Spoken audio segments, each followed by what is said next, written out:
Alright, my name is Małgorzata Jedynak and welcome to our next lecture. This time we'll be talking about different approaches to lesson structure. I guess that for most of you it will be a revision. And the main objective of this lecture is first to revise what you know about different lesson structures and to provide you with some alternatives to very traditional pyramid lesson plan. Let's start from very traditional lesson structure that is called PPP. It's also known as a pyramid lesson plan. PPP, I guess that you remember, it stands for, the first P stands for presentation, the second P stands for practice, and finally the last P stands for production. But before we focus on these three components, I think that you should bear in mind that starting a class from a presentation is not a good approach to do. You should start from a warm-up. What is a warm-up? A warm-up has a very important role in a foreign language classroom. Why? Because it motivates your learners and it enhances their motivation before starting the actual lesson. What are the main features of a warm-up activity? First, it should be very, very short, about 5 minutes. So if you have a 45-minute class, definitely warm-up should be up to 5 minutes. It should also be very motivating. That's obvious, right? And number 3, it should involve all your students. Well, if there are 20 students in a classroom and you introduce a warm-up activity just to 3 or 4 of your students, definitely will be demotivating for the rest of them. To give you some examples of a warm-up activity, well, you may introduce a song, you may introduce kind of a revision of the previously covered material, but it should be funny, right, and motivating. So definitely it's not a good idea if you introduce at the very beginning of a lesson, you start a class with a test or a quiz that will be somehow assessed by you. In a warm-up activity, whatever you do in a warm-up activity, it shouldn't be evaluated. If you provide your students with a grade for any activities that are in a warm-up activities, your students will lose their motivation. If you are sick and tired of different, songs and poems and so on, and you don't feel just like revising the previously covered material, and you don't have much time for a warm-up, you may just ask questions such as, well, how are you today? Or how did you spend your weekend? Or you may draw your students' attention to some facts such as, well, what's the weather like today? Or anything interesting happened in your life? So the main idea is to introduce your students into a kind of linguistic pool. Then we are moving to the presentation. I guess that you remember that presentation, the main objective of the presentation is to introduce a new item. And this item should be introduced in some particular context. In the practice stage, when we practice a given target language item, you should practice this item in a completely different context. Practice, I guess that you remember there are 2 stages in the practice. The first one is called controlled practice, and the second one guided practice. In controlled practice, students are not given much autonomy, right? They may just repeat some patterns after you. In guided practice, they are given more independence, and you as a teacher, you just guide them. You show what particular path is good and which particular path is bad. Finally, we have production. Production is also known as free stage. Frequently, it has a form of a homework, right? But you may also introduce production or a free stage in a classroom. At this stage, students are given total autonomy. They are fully independent. So they use second language item, target language item that you introduce in the presentation in variety of context. They may write a dialogue, they may write some kind of an essay, right? And finally, we have goodbye and good luck stage that is also very important. This sub-stage to pyramid lesson plan is not in all the books, but I guess that it's quite important, equally important to a warm-up activities. Why goodbye and good luck is so important? Well, first, it motivates your learners. At this stage, you try to summarize what you covered in the classroom. So you may say, today you learned so much. Today you learned about present perfect tense, or you know how to introduce yourself. You are able to say how old you are, and so on and so on. And good luck. You as a teacher, when you assign some homework to your students, you should say, I wish you good luck with your homework. If you have any problems, let me know. So we briefly discussed all these stages of the pyramid lesson plan, but now let's have a closer look at this traditional PPP approach. Let's start from presentation. In the presentation stage, language item is first presented in a context or a situation, clarifying the meaning. It may consist of pattern sentences given by a teacher or a short dialogue illustrating target items acted out by a teacher from a CD. And we may say that there are two basic presentation models. Either it is receptive or it is productive. All right, and the question for you to think it over is, in which presentation type we present language for students? To receive, to process, and to understand. What do you think? Is it productive or receptive presentation? And in which presentation type we expect our students to take the model we present and manipulate it? As to various models that may be used, there are grammatical rules or charts that are very traditional, but still many teachers use them. Or conversational models, when you start from a dialogue or some kind of simulation of a situation, or a writing model. All of them are of equal importance. Let's have a closer look at traditional PPP approach. This time, let's focus on a practice stage. It's a middle step in which we need to give our students sufficient practice. I emphasize the word sufficient, since frequently the teachers introduce a lot of material in the presentation stage, but they seem to neglect sufficient practice. In the practice stage, students repeat the target language items and practice sentences or dialogues. Often they do it in a chorus or in pairs. To give you some examples of activities that you may introduce in the practice stage: pattern practice drills, matching parts of sentences, completing sentences, or dialogues. There are three main features of practice. First, they should give students the chance to use the target language structure or vocabulary without the feeling as if they are in a specific testing situation. In other words, your students who are focusing on some exercises in which they are supposed to use the target language structure cannot have this feeling that you are evaluating them. At this stage, our students are allowed to make mistakes. What is even more important, they should make mistakes. Now, the second feature is it should be spiral and reintegrate previously taught material. Spiral in the sense that we introduce new elements, but at the same time, we use our students' previous knowledge.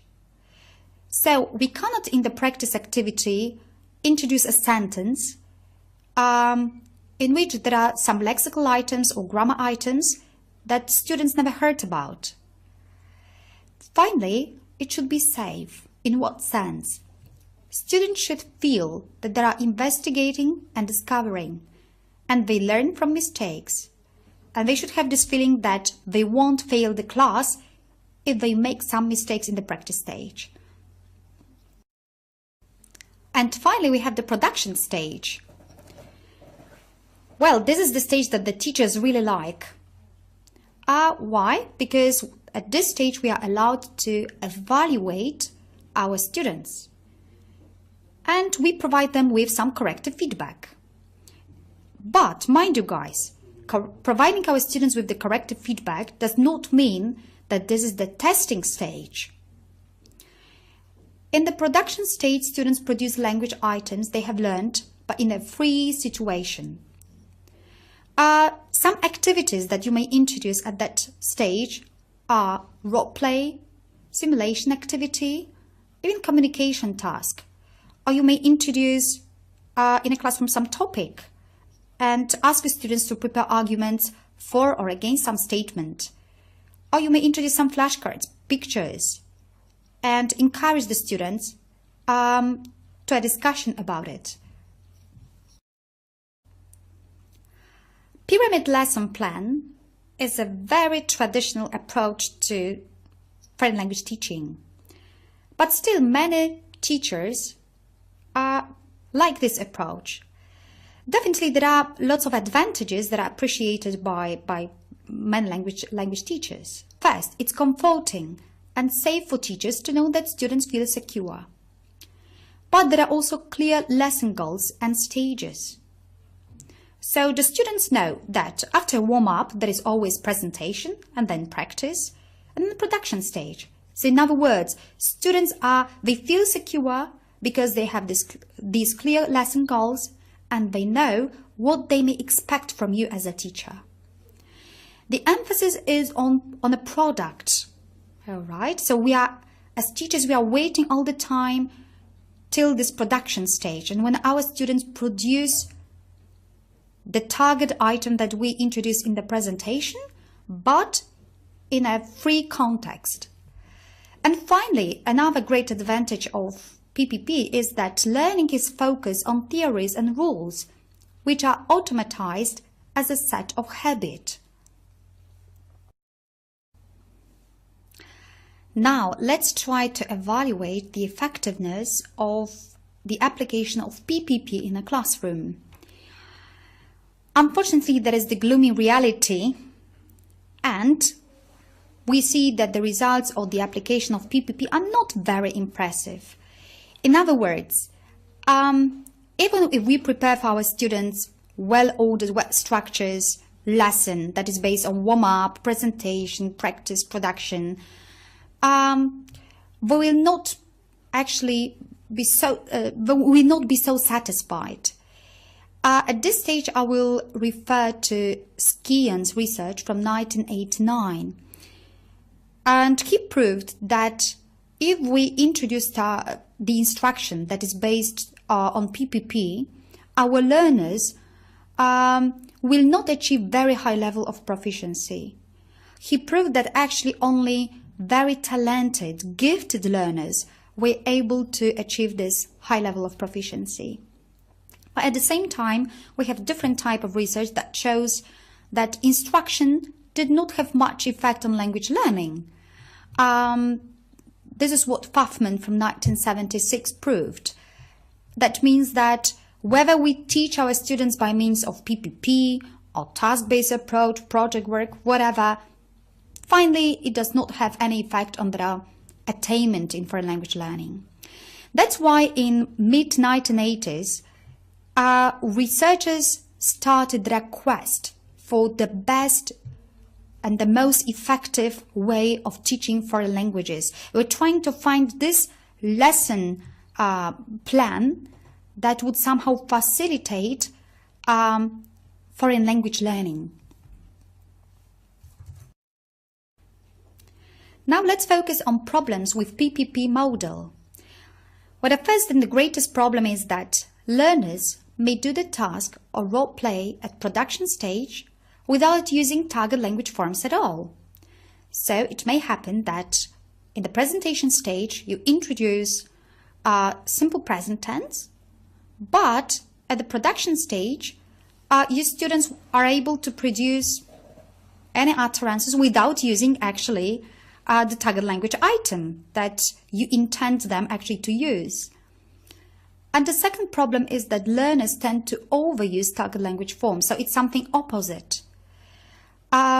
We introduce present perfect tense, and then in the production stage, we expect them to use it, but in the right context.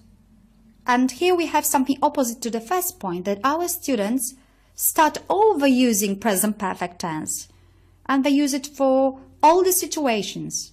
Instead of past perfect or simple past, they overuse it. They overuse present perfect tense.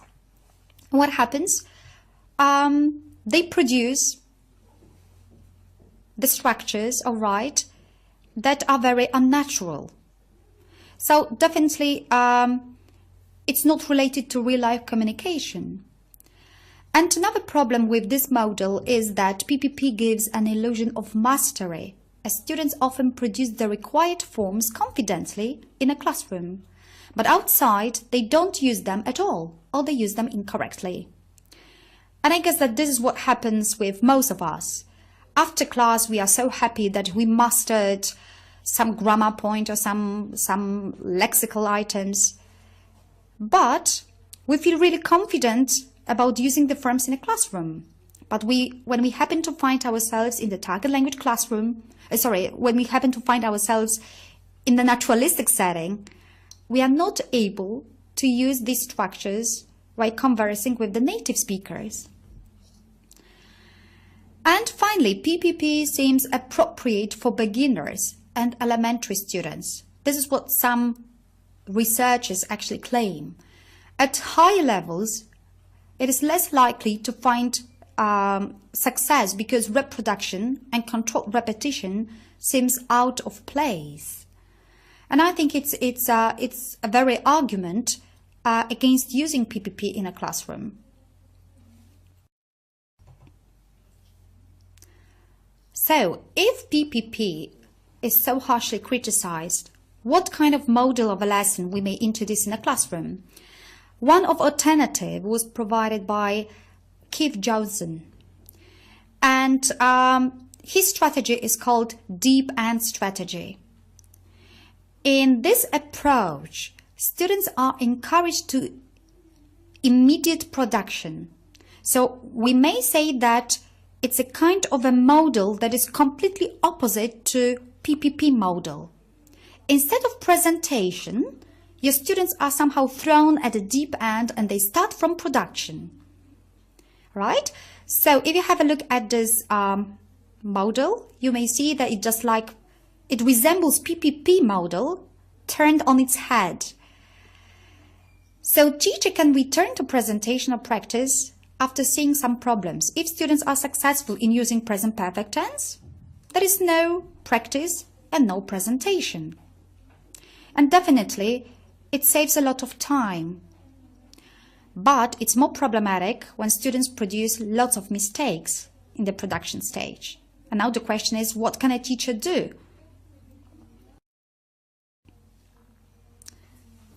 And here we have another alternative to PPP model. This time, this model is provided by Jim Scrivener from 1994. It's called ARC model. A stands for authentic use. The second letter, R, stands for restricted use. And finally, C stands for clarification and focus. What's the basic premise? The basic premise of this model is that language in the classroom may be described as either authentic use, restricted use, or clarification and focus. To give you some examples, let's focus on communicative activity. Definitely, it demonstrates authentic use of the target language.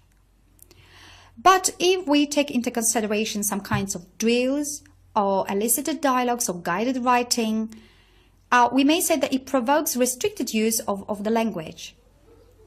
So, language that teachers and students use to explain grammar, for instance, in analyzing different types of errors, elicitation or repetition of things.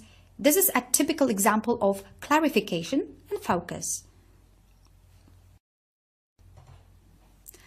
Another alternative to pyramid lesson plan is the one provided by Michael Lewis.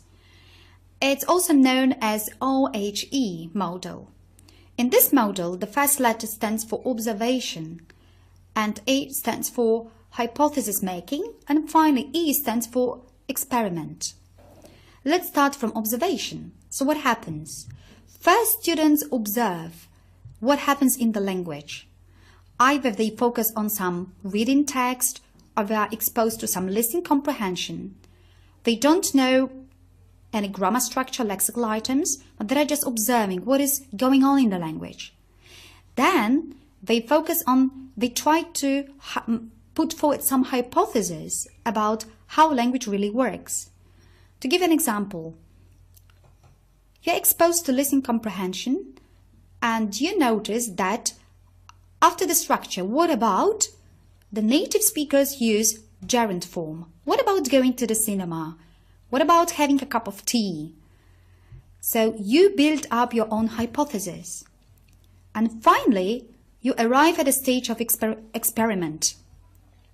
So this time you test your hypothesis. If you were exposed to the sentence, what about going to the cinema? You experiment with the language and you produce the forms of your own, such as, what about going to the theater? What about going to the opera? And so on and so on. So you may actually observe that these 3 stages correspond to some stages that you may find in PPP, right? The last stage, called experimentation, resembles production stage. And finally, we have ESA model. In this model, E stands for engagement, S for study, and A stands for activation. What happens? First, learners should be emotionally engaged in the learning process. If they do it, the learning process will be more effective. We may do it by introducing a number of different exercises. We may do it by introducing different warm-up activities to increase our students' motivation. We may do it by introducing different topics that are emotionally close to our students. Now, the second stage, study, is equally important. It describes any teaching or learning element where the focus is on how something is constructed.